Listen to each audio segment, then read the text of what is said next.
But yeah, it's all just Hello, and I am Beorne, also of Dunedin Brewers Guild.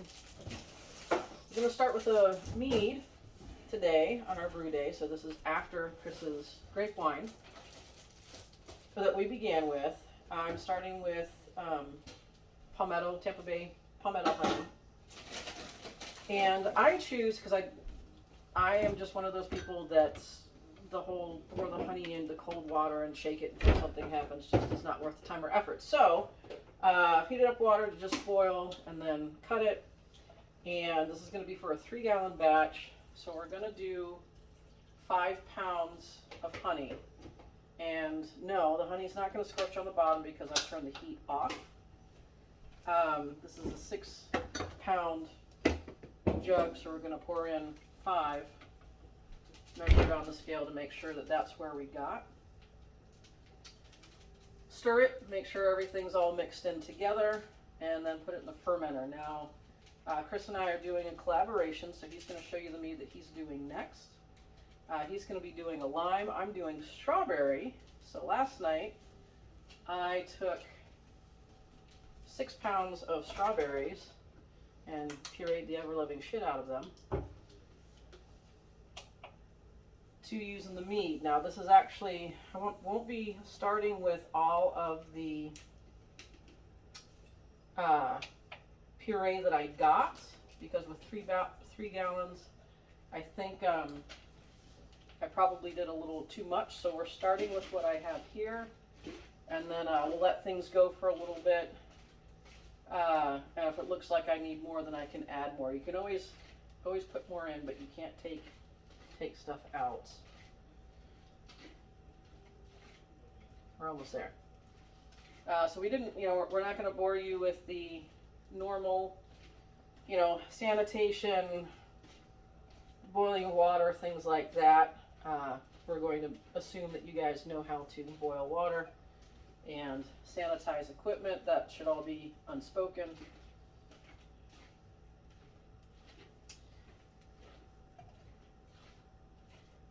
Oh, so close, so close.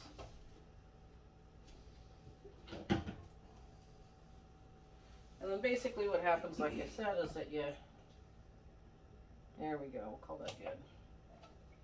So now, because the honey is hot, it mixes in super easy.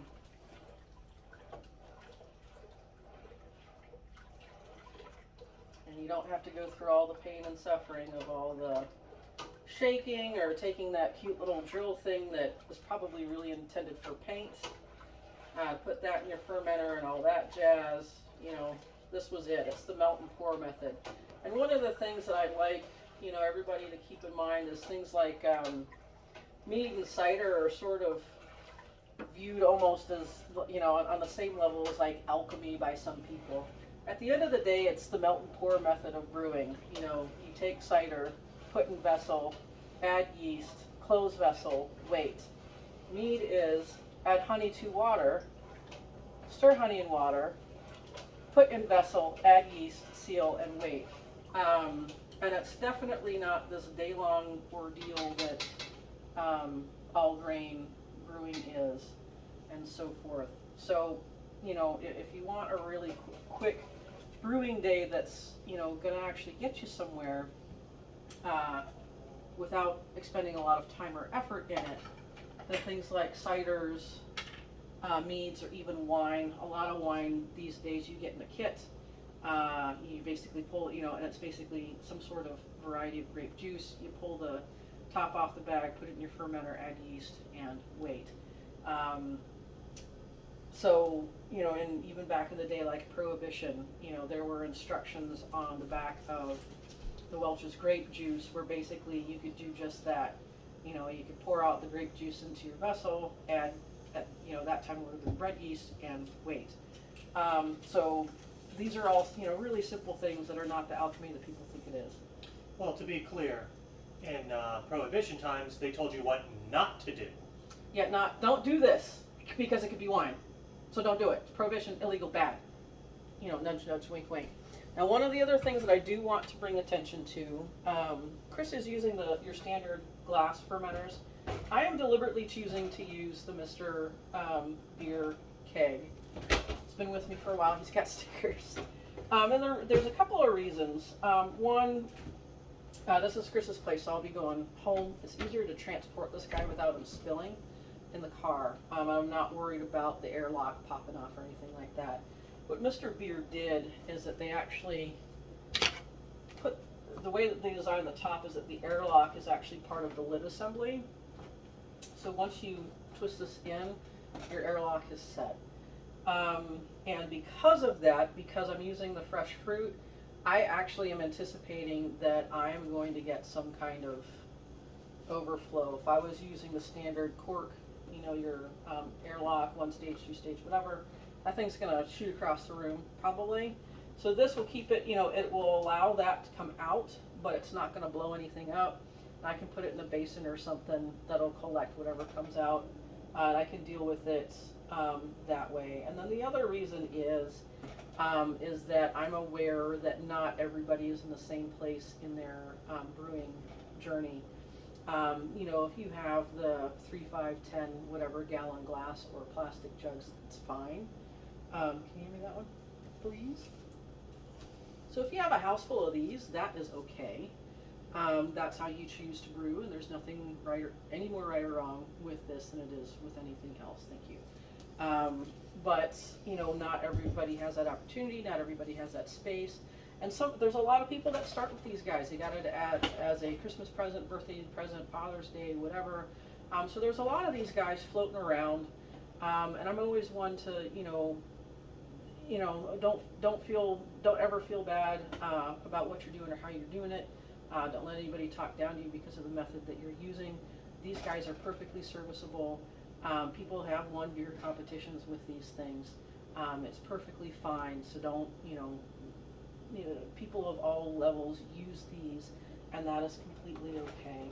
And even though I've got the glass fermenters, I still use my little brown kegs. I've just simply graduated them to be my funky brews with things like lactose and lactobiotics, and with the Brettanomyces. Since those won't clean out anyways, I just went ahead and graduated my little brown kegs. I got 2 of them on a bookshelf that you can't see, and I still use them to this day. Absolutely, and they also make really great that exactly if you want to do an experiment and you don't want to feel bad about sacrificing the vessel if necessary. These guys are good. I pick them up all the time in like garage sales or whatever for a couple of bucks, and they're really just handy little things to keep around. And if you don't have a lot of vertical space because they're more horizontal instead of a tall vessel, they may work better underneath the kitchen counter or something like that. So there's a lot of reason to use these guys, and if you're using them at home, that's fine. Again, don't feel bad about it. Don't let anybody else make you feel bad about it. It'll work just fine. Now, this is hot, so I'm going to let this cool down before putting it in our trusty little keg. And even before that, what I'm going to do, because this is, it had come out of the refrigerator probably about an hour or so ago, so it's cool now but not cold. So what I'll do is I'll put this in first, puree in first, and then I'll put the hot liquid on top of it, and that'll reduce some of the shock to the vessel. I will then top the rest off with water. These are calibrated to 2.5 gallons, but I've already measured if you fill it all the way up, you get 3 or right around 3. We'll top it off with the water, add the yeast, and wait. So we are going to turn it over to Chris and his line. Hello everybody, Chris again. So what I'm doing now is I'm making 3 gallons of lemon lager mead.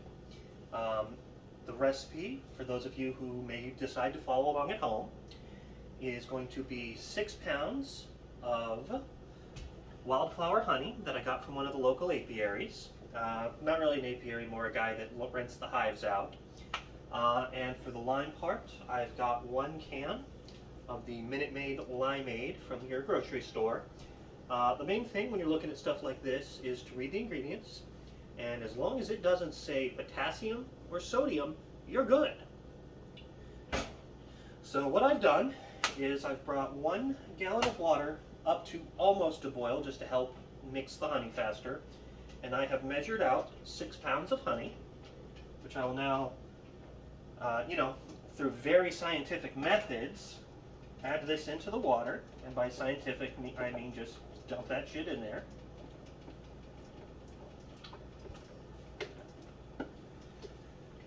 For the stragglers, you just scoop up a little bit of water, splosh it around, and it'll dissolve it in there.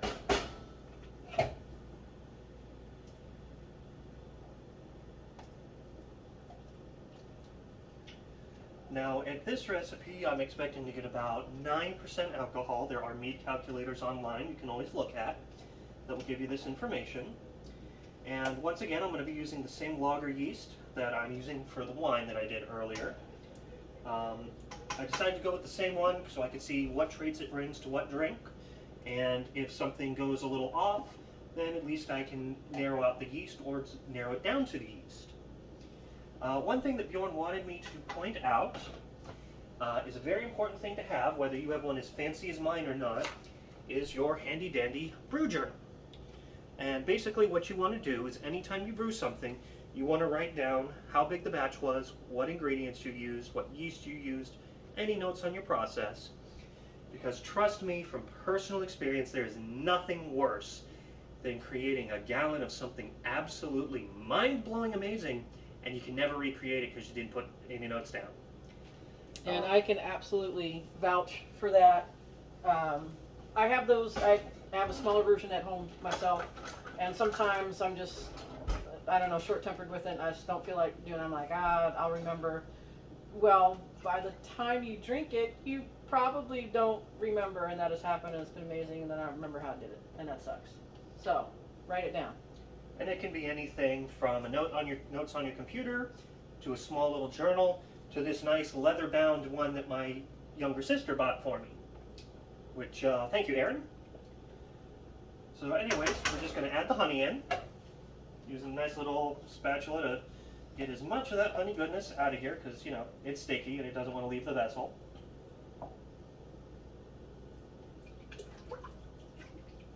Now, there are going to be those who are going to talk about, oh, you don't want to boil your honey, you'll lose all the aromatics. Well, we're not boiling it. The water may be hot, but as soon as you introduce the honey, that temperature goes down. And I didn't bring it to a boil to begin with. So now what I'm going to do now, the reason I am only using 1 can of this for a 6-gallon batch is that I don't want to stress the yeast out with too much acidity. I don't remember the particular flaw that you can get, but if you stress out your yeast in any particular way, there will be a corresponding off flavor that you will get. This will allow there to be some lime in there from the beginning, and not go so acidic that the yeast freaks out and starts throwing sulfur or Band-Aid flavor or grass clippings or any of that nonsense. And just as a quick aside, in the meads that we're brewing today, these are not going to be for competition. We are not brewing to a particular style, and we're not brewing to a standard. We're brewing to what do we want to drink today. These are drinking meads. Yeah, these are what we want to drink. We will be collaborating with them later when they're done. We're going to pull off part of the batch to mix together, so it will eventually become a strawberry lime mead when everything's said and done. But again, I want to point out that again, it's completely okay to brew what you want to brew what you want to drink, what you like to drink, even if it's not quote to style. Now Chris said, you do still want to not do things that are going to throw weird flavors into what you're drinking, because then you don't want to drink it and you've defeated the purpose. But as far as the type of, we're going to show you the yeast that we're going to use, and things like that, or any additions that you use. We are not concerned about what any particular competition standard is for. That's not what we're trying to do today. And one thing to always consider is, even if you're not intending to put it into a competition, pour off 3 12-ounce bottles without any kind of label or such to enter into a competition later on, just to get feedback. Even if it's not to style, and I'll tell you right now, some of these competitions have experimental categories or you just tell them what you were going for and they'll grade it on that criteria. And you can get some very solid feedback for usually about $7 to $10, which isn't bad. And these are certified judges who have gone through a whole education process, a whole certification process, and they can really give you some good technical information or some taste information. And you know, again, for $7, $10, can't go wrong. Yeah, I have seen where people who've just thrown a couple bottles out of competition actually win. So you never know. And always name your beer before you send it into the competition. Don't let them name it for you. You get horrible names that way. All right, where are we at now? At this point, everything is mixed up, so all I would be doing is pouring this into the fermentation vessel, the carboy, and adding just regular distilled water to get to the point I want. Is this yeast you're using? Yep, and at that point, I will be adding the Saflager W34/70N. I have pre-hydrated it. I just took a water bottle, poured a little bit of it out, added in the yeast, capped it, shook it till it dissolved good, and if you let this sit for a while, it'll start to build some pressure. It just gives the yeast a chance to wake up, to get ready to do its job, and that way you don't have as long of a lag phase, and there's less chance of off flavor. Now with mine, I'm going to be lagering, so it's going to be starting at about 24 hours at its mid-range temperature to get the yeast reproducing, and at that point I'm going to be dropping it down to the low end of its tolerance and letting it ride until its diacetyl rest. If you're interested in all of that, there is plenty of information out there on the lagering process. And we can do a separate video on that. I am using this yeast. It is a champagne yeast, and the reason why I'm using this is two reasons. One, I like bubbles and I like sparkle, and I like dry. I don't want this to be super sweet. You know, I rehydrated mine as well. I will be carbonating it, so I wanted something that was going to lend itself to that. And for this one, because the champagne yeast really is kind of a beast, so I'm going to let it sit on the kitchen counter. You know, the house is roughly in the 70s, and we're going to let it do its thing on that. And again, you know, we're doing this partly for fun, so we wanted to have mead that, yeah, two flavors that go together, but we thought it would be interesting to take one that had been lagered and mix it with one that wasn't, and to see what happens from there.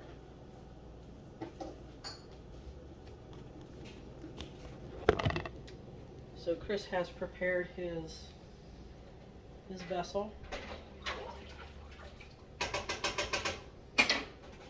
Now I've added a gallon of water in there already to act as a thermo buffer. And now I'm just going to go ahead and pour this in.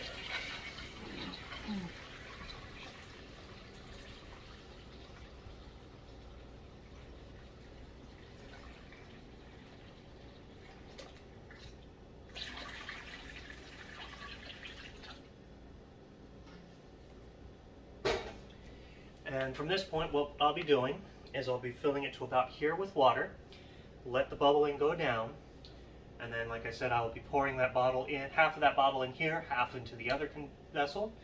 I'll put it in my fermentation chamber, which is just it's a chest freezer with a temperature probe on it to turn it on and off when it gets to the right temperature range.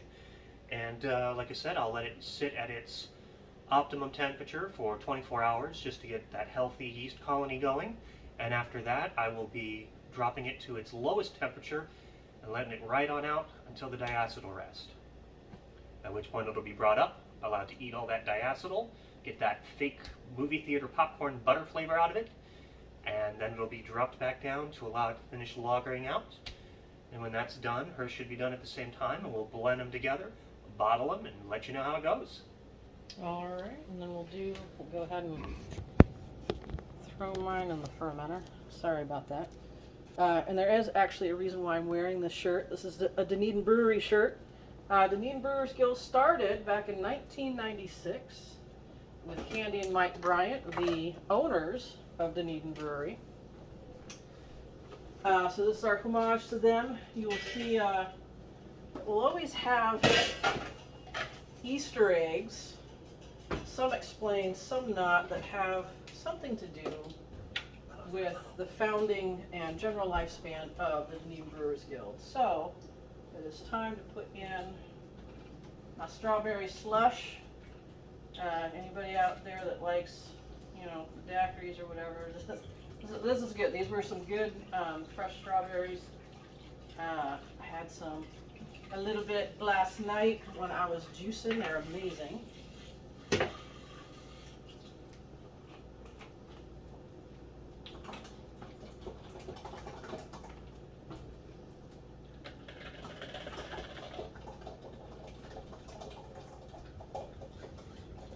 And again, all this equipment was sterilized off camera. There's no reason to bore everybody with that.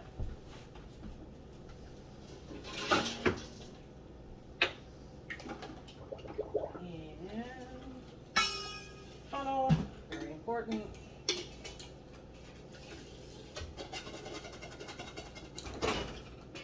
And as you can see, I'm handling this with my bare hands. It is warm, it is not hot.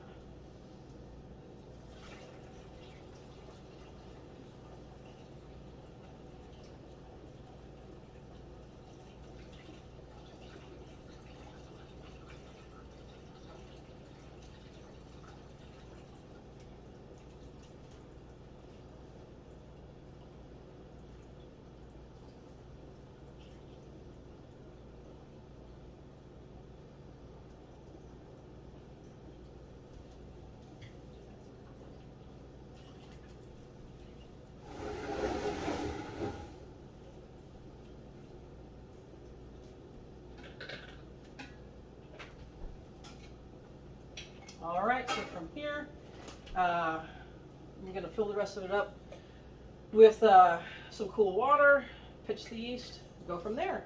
So this was our first video. Thanks for hanging out there start to finish with us. Things will get better as we go on. Tell your friends, tell your family, tell your family's friends, tell your dog, your dog's friends. Like and subscribe. We'll see you next time.